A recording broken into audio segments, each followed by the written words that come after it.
I'm down here in the strawberry patch and I'm going to give it some well-deserved TLC. Now, as I explained in one of my YouTube videos regarding strawberries, towards the end of summer, midsummer, they tend to run quite rampantly, I would say. And I did say that I was going to keep on top of mine this year, but it didn't happen. I've got quite a large strawberry patch and I did get some runners, which is not a bad thing. I've got a heap of free strawberry plants now that have really, really rooted into the ground. They've got some good root systems on them, so I'm going to dig them up and pot them on to replant into other places, because I'm actually going to give my whole strawberry patch a bit of a rejig. But what I'm also going to do today is I'm going to give my strawberries another haircut. As you can see, this little patch here is quite rampant with leaf growth. Now, it all looks very pretty, but it's not very good for producing fruit. And it also, all of this green growth actually encourages lots and lots of pests to come and nestle in there, which isn't great either. So these are going to require and I'm going to give them quite a heavy haircut today. Now, growing strawberries is awesome. It is so good being able to pick your own strawberries, but I will tell you that strawberries do require a bit of attention. You can't just plant them and let them go. They need haircuts on a fairly regular basis. They also require a good fertilizer as well. Although today I won't be fertilizing them because the ground temperatures are too cold. Liquid fertilize, yes, you can do that. But if you're putting down pelleted fertilizer, it's almost a waste at this time of the year because the soil is too cold and it can't actually take it up. So I'm going to be laying out a heap of sea mungus, which is actually more of a soil conditioner that's going to just set things up for those warmer months when the growth and harvest really starts to kick in. By all means, you can give them your strawberries a liquid fertilizer and that will work quite well. But today I'm really concentrating on digging up and tidying up all of those strawberry runners and potting them on. And I'm giving everything a really, really good haircut. And then I'm going to lay down some of that sea mungus. Hopefully setting all the foundation ready for when early spring hits and all of that flowers and strawberries start to develop. I've even got strawberry flowers developing at the moment, and even some strawberries as well. So, you know, things haven't stopped in the strawberry patch by any means. But if you want the big harvests, if you want that romantic idea of being able to pick a basket full of strawberries, you really do need to give them a fair bit of TLC.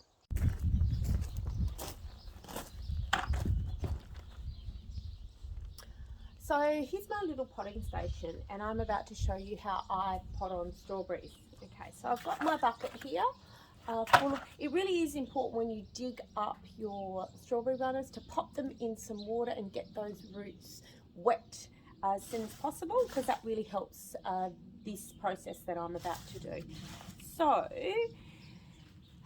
this is a runner that I've pulled up. Now the first thing I'm going to need to do is I'm going to need to give that a little bit of a trim. I've just got some scissors. You can use secateurs, whatever you've got.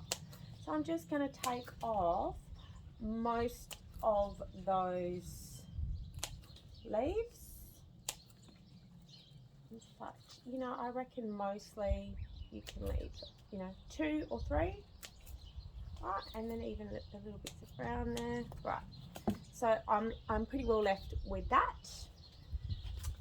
And I'm going to, now also in this mix here, I've got, potting mix is so expensive, and when you're potting on stuff like this, it can, I hate having to buy potting mix for that reason. So what I've got in here is I've got some old potting mix, a little bit of new potting mix, I've got some coir, I've got some dirt. It really is just a bit of a mix. Every time I've got a bit of something spare, I'll throw it in here ready for it. But I do say the addition of coir in here is really great, particularly when you're potting on new plants, just because it helps that pot to stay moist without drying out. And you really don't want it to dry out when the roots are trying to sort of establish themselves in the pot. So anyway, back to potting on this this runner. So basically I'm going to just put a little bit of mix in the bottom, and then I just sort of tend to hover mine over like this, and then throw in some potting mix around that, and then I'm just going to give that a really good press down. Again, I'm a little bit cheap with my soil. I don't fill it all the way to the top, and that is purely just to make my potting mix last as long as I can.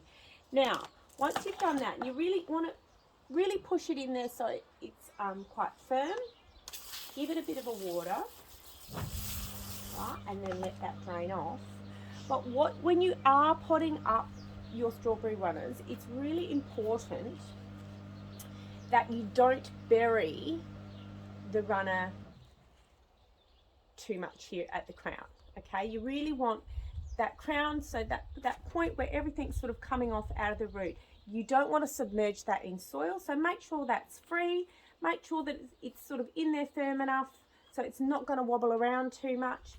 But it really is crucial not to bury too much of that part of the runner, otherwise it's just going to suffocate. It's probably not going to survive. So there you have it. That is how I pot on my strawberry runners. Give them a bit of a soak the roots before you pot them on. Give them a bit of a trim. Don't be too scared. That green growth will come back super fast. Don't bury the crown, and make sure that when you water it well, keep it moist. Don't over wet it. I like to put mine in my greenhouse, which is more of a shady zone, so it's not in direct sunlight. It's not in the complete shade. It's getting a little bit of filtered light just to, again, give it the environment to establish those roots and create a beautiful, healthy strawberry plant. Anyway, I hope you like those tips. Take it easy.